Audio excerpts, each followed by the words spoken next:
അങ്ങാടിപ്പുറം മലപ്പുറം ജില്ലയിലെ ഏറ്റവും വലിയ ഗ്രാമപഞ്ചായത്താണ്. അങ്ങാടിപ്പുറം ഗ്രാമപഞ്ചായത്തിന്റെ പ്രസിഡന്റ് ശ്രീമാൻ ഷബീർ കർമുക്കലിനൊപ്പമാണ് വൺ ന്യൂസ് ഇപ്പോഴുള്ളത്. കഴിഞ്ഞ LDF സർക്കാരിന്റെ കാലത്ത് താങ്കൾ തന്നെ പല പ്രാവശ്യം, അതായത് ഫണ്ട് വെട്ടിക്കുറയ്ക്കുന്നതിനെ കുറിച്ചൊക്കെ വലിയ രീതിയിൽ സംസാരിക്കുകയൊക്കെ ഉണ്ടായി. അപ്പോൾ UDF സർക്കാർ അധികാരത്തിൽ വന്നാൽ ഫണ്ടുകൾ ഒഴുകി വരും, അതിനുശേഷം വികസനത്തിന്റെ പെരുമഴ തീർക്കുമെന്നൊക്കെയായിരുന്നു അന്ന് എന്നോട് തന്നെ താങ്കൾ പറഞ്ഞത്. ഇപ്പോ UDF സർക്കാരാണ്, 102 സീറ്റോടുകൂടി അധികാരത്തിലെത്തിയ UDF സർക്കാർ പ്ലാൻ ഫണ്ട് വെട്ടിക്കുറച്ചു എന്നാണ് കേട്ടത്. അപ്പൊ ഇനി വികസനത്തിന്റെ പെരുമഴ എങ്ങനെ തീർക്കുമെന്ന് ഇപ്പോൾ അടുത്ത ദിവസം ഇവിടെ പെരിന്തൽമണ്ണ നഗരസഭയിൽ LDFന്റെ പ്രതിഷേധമൊക്കെ ഉണ്ട്. ഓഗസ്റ്റ് 1-ന് ഇവിടെയും പ്രതിഷേധങ്ങളൊക്കെ ഉടൻ തന്നെ വരുന്നതാണ് എന്നാണ് മനസ്സിലാകുന്നത്. അപ്പൊ ഈ പ്ലാൻ ഫണ്ട് വെട്ടിക്കുറച്ചുള്ളൂ, ഇനി വികസനത്തിന്റെ പെരുമഴ എങ്ങനെ തീർക്കുമെന്ന് എനിക്കല്ല, ജനങ്ങൾക്കറിയാൻ താല്പര്യമുണ്ട്. അത് പ്ലാൻ ഫണ്ട് വെട്ടിക്കുറച്ചത് ഞങ്ങൾ അന്വേഷിച്ചപ്പോൾ മനസ്സിലായത്, മറ്റേ നമ്മുടെ തൊഴിലുറപ്പിന്റെ പദ്ധതിയിൽ പുതിയ സംവിധാനം വന്നതിന് ശേഷം ആദ്യം 90-10 ആയിരുന്നു. 10 നമ്മളും 90 കേന്ദ്രമായിരുന്നു. ഇപ്പൊ അത് 60-40 അപ്പോ 3000 കോടി സംസ്ഥാന ഗവൺമെന്റിന് അധിക ബാധ്യതയായി. അത് ഈ സർക്കാരിനെ സംബന്ധിച്ച് വലിയ നഷ്ടമാണ്. അതിന്റെ ക്രമീകരണമാണ് ഇപ്പോൾ നടത്തിയിട്ടുള്ളത്. വരും നാളുകളിൽ അത് ശരി, ഈ ഒരു ക്രമീകരണം, ഒരു ഫണ്ടിന്റെ ഒരു ക്രമീകരണമാണ് സർക്കാർ നടത്തിയിട്ടുള്ളത്. ഈ ക്രമീകരണം എന്ന് പറഞ്ഞാൽ സാധാരണക്കാരായ പൊതുജനങ്ങൾക്ക് അതിനെ എങ്ങനെയാണെന്ന് ശരിക്കും ഒന്ന് വിശദീകരിച്ചു കൊടുക്കുക. ക്രമീകരണം അത് ഫണ്ട് ഇല്ലാത്തത് കൊണ്ടുള്ള ഒരു പ്രയാസം. സർക്കാർ 3000 കോടി ഈ തൊഴിലുറപ്പിലേക്കൊക്കെ മാറ്റി വെക്കേണ്ട ഒരു സ്ഥിതിവിശേഷമാണുള്ളത്. പിന്നെ ഇവര് കഴിഞ്ഞ LDF സർക്കാരിന്റെ കാലത്ത് കിട്ടിയിരുന്ന ഫണ്ട് തന്നെ നമുക്ക് കിട്ടിയിരുന്നില്ല. അതിപ്പോ ജനറൽ പർപ്പസ് ഗ്രാന്റ് നമുക്ക് യഥേഷ്ടം വന്നുകൊണ്ടിരിക്കുന്നുണ്ട്, അതിന്റെ മുറ പോലെ വരുന്നുണ്ട്. അപ്പോ സർക്കാർ പ്ലാൻ ഫണ്ടിൽ നിന്നൊക്കെ പണമൊക്കെ വരാതിരുന്നു കഴിഞ്ഞാൽ പല പദ്ധതികളും, പ്രത്യേകിച്ച് ഈ അങ്ങാടിപ്പുറം എന്നൊക്കെ പറഞ്ഞാൽ വലിയൊരു പഞ്ചായത്താണ്, പല പദ്ധതികളും താളം തെറ്റുമെന്ന ആശങ്ക ജനങ്ങൾക്കുള്ളതാണ്. പദ്ധതിക്ക് എന്തായാലും പദ്ധതികൾക്ക് ഇവിടെ നല്ല അങ്ങാടിപ്പുറത്ത് നല്ല മൊത്തത്തിൽ താളം തെറ്റും, അത് ബാധിക്കും. അത് നമ്മളില്ല എന്ന് പറഞ്ഞിട്ട് കാര്യമല്ല. പക്ഷെ അത് വരും നാളുകളിൽ അതിനെ മറികടക്കാനുള്ള സംവിധാനങ്ങൾ സർക്കാർ ചെയ്യുമെന്നാണ് നമ്മുടെ തദ്ദേശ സ്വയംഭരണ വകുപ്പ് മന്ത്രി നമ്മോട് പറഞ്ഞിട്ടുള്ളത്. അല്ല, കുറെ കാലം വൈസ് പ്രസിഡന്റ് ആയിരുന്നു, പിന്നെ ഇപ്പൊ പ്രസിഡന്റ് ആണല്ലോ. അപ്പോ താങ്കൾ തന്നെ തെരഞ്ഞെടുപ്പ് ഘട്ടത്തിൽ എന്നോട് പറഞ്ഞിട്ടുണ്ട്, അല്ലാതെയും പല മാധ്യമങ്ങളോടൊക്കെ പറഞ്ഞിട്ടുണ്ട്, അടുത്ത UDF സർക്കാർ അധികാരത്തിൽ വരുന്നതോടുകൂടി എല്ലാ പ്രശ്നങ്ങളും പരിഹരിക്കും. അപ്പൊ UDF സർക്കാർ അധികാരത്തിൽ വന്നു, പ്രശ്നങ്ങളൊക്കെ ഓരോന്നായിട്ട് വരുന്നു. അതായത് ഇങ്ങനെ ഓരോ ഫണ്ട് വെട്ടിക്കുറയ്ക്കലും ഒക്കെ ആവുമ്പോൾ ജനങ്ങൾ, അവർക്കൊരു പ്രതീക്ഷ ഉണ്ടായിരുന്നു. ജനങ്ങളുടെ പ്രതീക്ഷ തെറ്റിപ്പോവുകയാണോ എന്ന് ജനങ്ങൾ തന്നെ ചിന്തിച്ചാൽ അതിനെന്ത് മറുപടി കൊടുക്കുക? പ്രതീക്ഷ തെറ്റേണ്ട ആവശ്യമൊന്നുമില്ല. നമ്മുടെ സർക്കാരിന്റെ പ്രതിസന്ധിയാണ്, ഫണ്ടില്ലാത്തൊരു പ്രതിസന്ധിയാണ് ഇപ്പോൾ കേന്ദ്രത്തിലുള്ള ഈ ഒരു വിഷയം, 3000 കോടിന്റെ വിഷയമൊക്കെ ഉള്ളത്.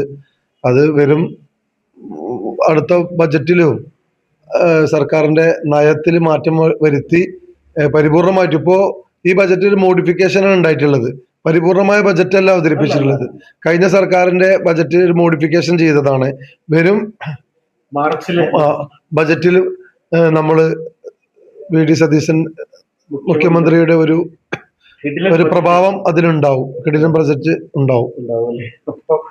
ആരും ആശങ്കപ്പെടേണ്ടെന്നാണ് ഷബീർ കർമുക്കിൽ പറയുന്നത്. അതായത് കഴിഞ്ഞ LDF സർക്കാരിന്റെ കാലത്ത് ഏറ്റവും കൂടുതൽ LDF സർക്കാർ ഫണ്ട് തരുന്നില്ല, ഉദ്യോഗസ്ഥർ തരുന്നില്ല. ഇപ്പൊ അല്ല, ഞാൻ ഒരു കാര്യം കൂടി ചോദിക്കട്ടെ, വെള്ളം കുടിച്ചു പോയാ പ്രസിഡന്റ് വെള്ളം കുടിച്ചു പോയി തോന്നുന്നത്. ഈ ഉദ്യോഗസ്ഥരില്ല എന്നതായിരുന്നു കഴിഞ്ഞ LDF സർക്കാരിന്റെ കാലത്തുള്ള ഒരു വലിയ വിഷയം. ഉദ്യോഗസ്ഥരുടെ കാര്യത്തിലൊക്കെ തീരുമാനമൊക്കെ കറക്റ്റ് ഭംഗിയായോ? ഉദ്യോഗസ്ഥന്മാരൊക്കെ ആയിട്ടുണ്ട്, അതാണ് വലിയ സന്തോഷം. നമ്മളെ സംബന്ധിച്ച് തിരുവനന്തപുരത്ത് പോകുമ്പോൾ നമുക്ക് കുറെ പ്രതീക്ഷകളും പ്രതീക്ഷ ഉള്ള അതുപോലെ നമുക്ക് നടപ്പാക്കാൻ പറ്റുന്നുണ്ട്. ഞങ്ങൾക്കൊരു ഓവർസിയർ മാത്രമേ ഉള്ളൂ വരാനുള്ളത്, ഒരു അസിസ്റ്റന്റ് സെക്രട്ടറിയും. അത് ഗവൺമെന്റ് ഇങ്ങനെ ഓരോ ഗ്യാപ്പ് ഫില്ല് ചെയ്തുകൊണ്ടിരിക്കുകയാണ്.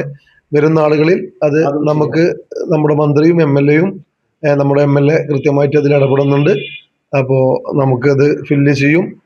അങ്ങാടിപ്പുറത്ത് മറ്റേ എല്ലാവരും സ്റ്റാഫ് പാറ്റേൺ പൂർത്തിയാകുന്ന ഒരു ഭരണസമിതിയിൽ നയിക്കാനുള്ള ഒരു അവസരം കൂടി നമുക്ക് വലിയ ഭാഗ്യമാണ്. എഞ്ചിനീയർ വിങ് അടച്ചുപൂട്ടിയിരുന്നു. എല്ലാം ശരിയായി. അതൊക്കെ മാറ്റങ്ങൾ വന്നുകൊണ്ടിരിക്കുകയാണ്. അപ്പോ വലിയൊരു മാറ്റം അങ്ങാടിപ്പുറത്ത് കൊണ്ടുവരും. അപ്പൊ ഇനിയിപ്പോ ഈ ഫണ്ടിന്റെ കാര്യത്തിലൂടെ തീരുമാനമായി കഴിഞ്ഞാൽ ഏകദേശം എല്ലാം കഴിഞ്ഞ തവണ താങ്കൾ പറഞ്ഞത് UDF വരുന്നതോടെ വികസനത്തിന്റെ കുതിച്ചുചാട്ടം, വികസന പെരുമഴ. അപ്പൊ ഇനിയിപ്പോ ഈ ഫണ്ടിന്റെ കാര്യത്തിലൊക്കെ തീരുമാനമൊക്കെ ശരിയായി, അടുത്ത മാർച്ചിലെ ബജറ്റോട് കൂടി കാര്യങ്ങളൊക്കെ ശരിയായി. അപ്പോ വികസന പെരുമഴ ഈ നാട്ടുകാർ പ്രതീക്ഷിച്ചോട്ടെ.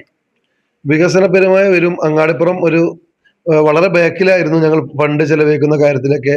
അതിൽ വൻ കുതിച്ചുചാട്ടം നടത്തും. അതിൽ വലിയ മാതൃകാപരമായ പ്രവർത്തനങ്ങൾ അങ്ങാടിപ്പുറം ഗ്രാമപഞ്ചായത്ത്. എന്നാൽ കേരളത്തിലെ ഏറ്റവും പിന്നോക്കം എന്നാണ് കഴിഞ്ഞ LDFന്റെ പല ആളുകളും പറഞ്ഞിരുന്നത്. ആ പിന്നോക്കത്തിൽ നിന്ന് മുന്നേറാൻ വല്ല വകുപ്പുണ്ടോ? അവര് ഏറ്റവും പിന്നോക്കമായിരുന്നു. അതിൽ കുറച്ച് ഞങ്ങൾ മാറ്റം വരുത്തി. ഇനി ഇത് ഈ ഭരണസമിതിയുടെ കാലത്ത്, കഴിഞ്ഞ സൈത ടീച്ചർ ഭരണസമിതിയുടെ കാലത്ത് ഞങ്ങൾ ഒരു കുറവുണ്ടായിട്ടില്ല. പക്ഷെ ഉദ്യോഗസ്ഥന്മാരുടെ കുറവുണ്ടായിരുന്നു. അത് ഈ ഭരണസമിതിയുടെ കാലത്ത് ഞങ്ങൾ നികത്തി വലിയ മുന്നേറ്റം നടത്തും. തീർച്ചയായിട്ടും അടിവരയിട്ട് പറയുന്നു, വലിയ മുന്നേറ്റം നടത്തും. അപ്പോ അങ്ങാടിപ്പുറത്തുകാർക്ക് പ്രതീക്ഷിക്കാം. ഷബീർ കർമുക്കിൽ പഞ്ചായത്ത് പ്രസിഡന്റ് ഉറപ്പു നൽകുന്നുണ്ട്, വലിയ മുന്നേറ്റം ഉണ്ടാകും. ഈ മറ്റുള്ളവരുടെ ആരോപണങ്ങളെയൊക്കെ അടിസ്ഥാനരഹിതമെന്ന തരത്തിൽ അവരെ ആ ആരോപണങ്ങളെയൊക്കെ തള്ളിക്കളയുന്ന തരത്തിൽ ഇനിയിപ്പോ പ്ലാൻ ഫണ്ടിന്റെ കാര്യത്തിൽ അദ്ദേഹം തന്നെ പറഞ്ഞല്ലോ എന്താണ് സംഭവിച്ചതെന്ന്. എല്ലാം ശരിയായി. മാർച്ചിലെ ബഡ്ജറ്റിൽ മുഖ്യമന്ത്രി VD സതീശൻ ഒരു കിടിലൻ ബഡ്ജറ്റ് അവതരിപ്പിക്കുന്നതോടുകൂടി അങ്ങാടിപ്പുറത്തിന്റെ കുതിച്ചുചാട്ടത്തിന് തുടക്കമാവുമെന്നാണ് ഷബീർ കർമുക്കിൽ പറയുന്നത്. ഏതായാലും ബജറ്റിലെ ഈ കുറവ് വലിയൊരു പ്രതിഷേധത്തിലേക്കൊക്കെ നീങ്ങാൻ സാധ്യത കാണുന്നുണ്ട്. അപ്പോൾ ആ പ്രതിഷേധത്തിന് മുന്നോടിയായി പഞ്ചായത്ത് പ്രസിഡന്റ് ജനങ്ങൾക്കൊരു ഉറപ്പ് നൽകുകയാണ്, എല്ലാം ശരിയാവും അല്ലേ, എല്ലാം ശരിയാവും, എല്ലാം ശരിയാവുമെന്ന് പഞ്ചായത്ത് പ്രസിഡന്റ് ജനങ്ങൾക്കൊരു ഉറപ്പ് കൂടി നൽകുന്നുണ്ട്. Jabbar Venattu, one news live, Perinthalmanna. The pleasure of personal banking. Mannarkkad rural service സഹകരണ ബാങ്ക്.